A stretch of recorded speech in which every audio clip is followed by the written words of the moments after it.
네, 미 대선 카운트다운 해리스냐 트럼프냐.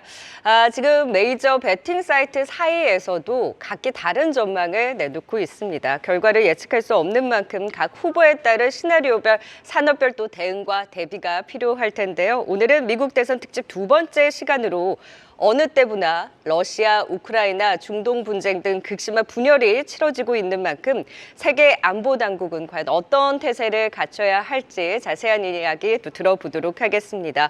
한국국방연구원 국제전략 두진우 연구실장 모셨습니다. 어서 오세요. 네, 안녕하세요. 네, 지금 지정학적 리스크가 현 시점에 굉장히 부각이 되고 있는데 미국 대선 이후에 세계 안보 구도에 좀 어떤 영향과 또 어떤 변화가 있을 것으로 좀 보십니까? 미국 대선 이후에 아마 국제 질서는 엄청난 변화가 휘몰아칠 것이다. 먼저 네네. 이렇게 좀 전망을 해보는데요. 해리스 민주당 후보가 당선되느냐, 혹은 트럼프 공화당 후보가 당선되느냐에 따라서 당장 이 두 개의 전쟁, 그러니까 우크라이나 전쟁과 이스라엘 하마스 전쟁, 나아가서의 중동 전반에 걸친 글로벌 안보 지형 모두가 매우 큰 영향을 받을 것이다, 이렇게 좀 보고 있는데요. 먼저 만약에 해리스 후보가, 민주당 후보가 당선이 된다면 일차적으로 조 바이든 행정부의 대부분의 대외 정책을 계승할 것으로 예상이 되고요. 네. 특히 이제 좀 좁혀서 우크라이나 전쟁만 놓고 본다면 최소 1, 2년 정도는 미국의 동맹 및 우방국, 유사 입장국들과의 군사 동맹의 결속력을 계속 강화함으로써 조 바이든 정부 때 미국의 국가안보 전략입니다. NSS에서 명시되었던 러시아의 우크라이나 불법적 침공을 전략적 실패로 귀결시켜야 된다고 하는 이 조 바이든 행정부의 대우크라이나 정책, 러시아에 대한 이런 정책들이 이어질 것이기 때문에 전쟁은 장기화될 수밖에 없을 것이고요. 반면에 이제 이스라엘 하마스 전쟁 관련해서는 이 또한 지속되고 어떤 불확실성으로 빠져들 수밖에 없을 것이다, 이렇게 좀 보고 있습니다. 사실 그것을 제대로 잡지 못했다 해서 지지율이 좀 타격을 받기도 했었잖아요. 네, 타격을 받았죠. 그런데 지금과 어쨌든 큰 변화는 없을 가능성이 높은 상황이에요. 해리스 후보가 당선된다면 우크라이나 전쟁은 네. 볼로디미르 젤렌스키 우크라이나 대통령 입장에서는 매우 안도할 것이고 비교적 추운 겨울이 아닌 따뜻한 겨울을 보낼 것으로 지원이 있을 수 있습니다. 예상을 해봅니다. 반면에 트럼프 공화당 후보가 만약에 성공한다면, 재선에 성공한다면 상황은 180도 달라질 것입니다. 왜냐하면 트럼프 후보가 이런 얘기를 계속 해왔습니다.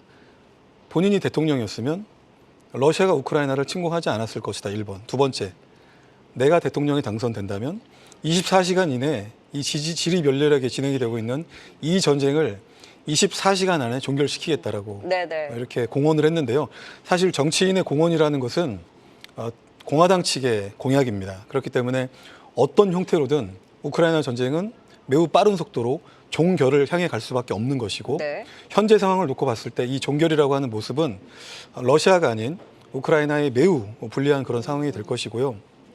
만약에 러시아가 승리한다고 하는 것은 잘못된 선례, 그러니까 권위주의 진영의 불법적 침공이 이런 식으로도 성공할 수도 있다라고 하는 잘못된 선례로 남기 때문에 민주주의 진영 입장에서는 뼈아픈 결과가 될 것이다, 이렇게 좀 전망을 해봅니다. 네, 지금 우크라이나 러시아 전쟁 간에 있어서도 해리스의 경우에는 조금 더 지속될 가능성이 높은 상황인 거고, 지금 트럼프 후보가 당선이 됐을 경우에는 조기 종전에 대해서 워낙 이제 시사를 했다 보니까 어떻게든 끝맺음이 있지 않을까라는 이제 전망들이 나오고 있습니다. 그런데 최근에 러시아 우크라이나 전쟁을 보면 피로도가 굉장히 높은 상황에서 여기 이제 북한까지 가세를 하지 않았겠습니까? 종전이냐 확전이냐, 북한군 참전에 따른 일단 전황 변화가 있다 보니까 미국 대선 결과가 나온 이후에 이 북한군까지 어쨌든 참전한 지금 상황에서 좀 어떤 향방에 좀 관전 포인트를 두고 계실까요? 그러니까 이제 만약에 트럼프 후보가 당선이 된다면 합리적인 수준에서 우크라이나 전쟁은 확전 혹은 장기화보다는 종전의 속도가 이제 빨라질 것이라는 것이 어느 정도 합리적인 수준에서 예측이 되었던 것이 사실인데요. 바로는 아니더라도 그것이 좀 빨라질 수는 있다는 그런데 거죠. 이 대선판이라고 하는 이제 글로벌 차원의 큰 사건 안에 북한군 파병이라고 하는 정말 전례 없는 사건이 하나 더 얹어졌습니다. 그렇다라고 한다면 러시아, 북한 이들이 이제 보여준 불법적 야합의 연대는 미국 대선과 무관하게 자기의 갈 길을 가겠다라고 하는 의지가 엿보이는 것이죠. 그렇다면 트럼프 후보가 성공한다면, 재선에 성공하고 당선된다면 더없이 좋은 시나리오, 미국 대선 결과에 따라서 우크라이나 종전 속도는 빨라지게 될 것이고 러시아와 북한은 그 속도를 더 빠르게 가속화하기 위해서 우크라이나에 대한 공세를 강화할 것입니다. 거꾸로 해리스 후보가 만약에 당선된다면 러시아와 북한은 더더욱 공세를 강화함으로써 우크라이나의 전쟁 지속 능력을 약화시키고 말씀하신 대로 이미 전쟁이 이제 19일이면 이번 달 19일이면 1000일째입니다. 그러다 보니까 네. 우크라이나도 지쳤고요. 또 이들을 지원하고 지지하고 있는 북대서양 조약기구 회원국 그리고 유럽연합 회원국도 상당 부분 지쳤기 때문에 아마 이런 우크라이나를 도와주고자 하고 하는 이런 선의의 의도가 약화될 수가 있기 때문에 아마 러시아와 북한은 더 많은 북한군 파병을 통해서 우크라이나에 대한 공세를 강화시킴으로써 정말 우크라이나 전쟁 지속 능력, 수행 능력을 매우 약화시키는데 그들의 노력을 집중할 것이다 이렇게 좀 전망합니다. 뭐가 됐든 공세가 더 커지는 건 맞는 쉽지 거네요. 않은 상황이죠. 네. 그러나 이제 트럼프 후보가 당선이 됐을 경우에는 종전을 앞당길 가능성 그렇지만 그 전까지의 공세가 더 가파라질 수 있는 것이고 해리스 후보가 당선됐을 경우에는 이제 장기화의 염두에 뒀을 그렇죠. 때 또 우크라이나의 힘을 약화시키기 위한 공세가 또 이어질 수 그렇죠. 있는 러시아와 북한이 일단 또 복병이네요. 네. 북한군 파병이 엄청난 변수가 되어버렸습니다. 그러니까요. 지금 러시아, 우크라이나 이 한 축도 그렇지만 미국 내부적으로도 경고의 목소리가 지금 굉장히 높아지고 있습니다. 미국 대선을 치르면서 또 결과가 나오기까지 그리고 새 대통령이 취임하기 전까지 내부적으로도 뭔가 이제 불복 사태라든지 그러면서 이에 발발하는 폭력 사태 발생에 대한 위험 그리고 내전 가능성도 있다라는 의견들이 나오고 있는데 대선 이후에 최악의 이제 시나리오를 가정을 해본다면 어디까지 좀 가정을 해볼 수가 있을까요? 일단 미국 내부적으로도 대선 불복에 관련된 어떤 안전장치가 필요하다라고 하는 인식이 크게 확산이 되어 있는 것 네. 같아요. 그래서 이미 투표소라든지 앞으로 이제 선거가 이제 완료된 다음에 이제 개표가 진행될 이런 지역까지도 안전장치들 그러니까 사회적 안전망을 촘촘히 하기 위해서 예를 들면 이제 경호를 늘린다든지 주 방위군을 직접적으로 배치를 시킨다든지 이런 모습들이 이제 감지가 되는 것이죠. 그러면 왜 이럴까? 결국 미국 사회에서도 2020년 대선에서 경험이 있는 것입니다. 트럼프 공화당 측에서 트럼피즘이라고 하죠. 네네.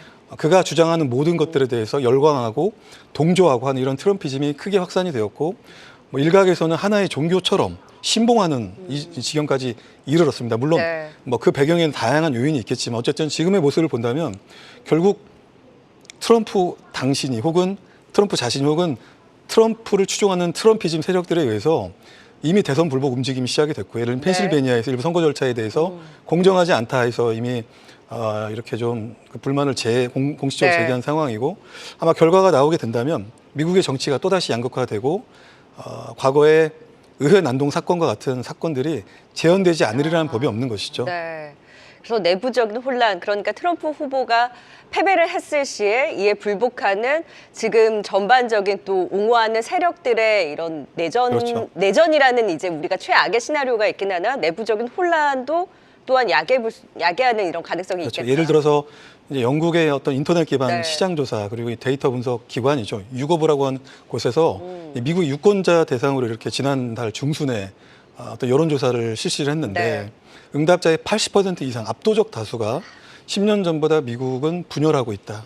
통합에 실패하고 있다라고 응답을 했고요. 27%는 이 선거로 인해서 더더욱 폭력적인 결과가 나올 수도 있고 나아가서 27%는 내전 가능성까지 더 염두에 두고 있기 때문에 굉장히 좀 좋지 않은 상황이고요. 이번 선거가 이제 선거 결과가 나와 봐야 네. 되겠지만 누가 봐도 초박빙입니다. 네. 그래서 만약에 0.5%에서 1.0%의 격차가 나온다고 한다면 양측에서 선거 불복 움직임이 있을 수 있겠네요. 있고요. 네. 물론 이제 트럼프 쪽에서 더 그런 움직임이 있겠죠. 그래서 이런 것들이 상당한 후유증이 예상이 되고 이미 어느 때보다 사전 투표율이 굉장히 높습니다. 미국 유권자 1억 6천만 명 중에서 이미 네. 8천만 명에 육박한 유권자가 선거를 이렇게 투표를 했는데 이거 하나하나 또 투개표하는데도 개표하는데 상당한 시간이 걸릴 거고 네. 결국 그 시간만큼 미국의 정치적 양극화 이런 것들이 더 커질 수밖에 없고 그 시간만큼 이제 선거 불복의 움직임이라는 것이 다양한 형태로 불만들이 발산될 가능성이 네. 지난 4년 전의 선거보다 더 크다고 이렇게 좀 평가합니다. 워낙 이번이 초접전, 초박빙이다 보니 지금 개표가 진행되는 동안에도 내부적인 혼란과 그렇죠. 더불어서 결과 발표 이후에도 불복에 대한 움직임으로 인한 우려가 상당한 후유증이 예상이 되는 것이죠. 후유증이 클 수도 네. 있다라는 말씀. 그렇다면 우리 시장 경제 전반도 얼마나 그 변동성을 야기하겠습니까? 또 이런 부분도 염두에 두면서 신경을 고추 세워야 될 것 같습니다. 한반도로 조금 더 시선을 옮겨서 지금 북한이 불과 닷새 만에 미국 대선 시작 직전 탄도미사일 도발을 또 감행을 했습니다. 확실히 미국 대선을 겨냥한 것이 아니냐라는 의견들이 많은데 맞다고 보세요? 네, 어쨌든 북한은 북한의 시간표대로 미국 대선을 가장 크게 고려하면서 네. 그들의 시간표대로 가고 있는 것 같고요. 이미 뭐 지난번에 이제 화성 19형 ICBM이 끝판왕이라고 최종 완결판이다라고 이제 북한 당국이 발표를 함으로써 네. ICBM의 의미는 한국을 지향하는 것은 부수적인 효과이고요. 사실은 미 본토에 대한 타격 능력을 보여준 것이기 때문에 네. 말씀하신 오늘 탄도미사일 발사도 사실상 미국을 고려한 또 미국 대선을 고려한 북한의 퍼포먼스로 봐야 되는 것이 합리적인 것 같습니다. 네. 그래서 우리 한반도 안보 정책에 있어서도 사실 미국과 우리와의 이제 동맹을 강조하는 해리스 후보와는 달리 트럼프 후보의 경우에는 방위 분담 압박을 시사한 바 있어서 그에 따른 또 대비가 필요하겠죠. 이제 말씀하신 그것의 이제 트럼프의 관점, 우리가 이제 거래주의적 동맹관이라고 하는데요. 네. 한국에 대해서 머니머신이라고 합니다. 네, 맞아. 잘 먹고 잘 사는 국가가 미국이 제공하는 안보 우산에 대한 정당한 어떤 경제적 가치를 네. 경제적 기여를 다하지 않는다. 그래서 말씀하신 SMA 같은 그러니까 한미 방위비 분담 특별 협정안이 사실상 지난번에 한미 간에 합의가 됐는데요. 그래서 이제 조만간 이것이 국회에서도 비준이 될 건데 그 모든 것들을 사실은 트럼프의 이제 등장에 대비한 우리 나름대로의 이제 위기에 대한 네. 조치인데 문제는 이렇게 한미 양국 간에 합의된 사항이 만약에 트럼프가 당선한다면 다시 엎어질 가능성이 있다는 것입니다. 이 자체를 부정을 하는 것이죠. 그도 그럴 것이 아까 말씀드렸던 머니머신 그리고 과거에 우리가 SMA 협상을 할 때 이번에 12차에서는 한미 간에 이제 1조 5,200억 수준으로 이렇게 네. 타결이 됐는데 과거에는 9배, 10배 우리의 어떤 버든 쉐어링 그러니까 한국의 방위비 분담을 이만큼 기여해야 된다라고 강조를 했던 것입니다.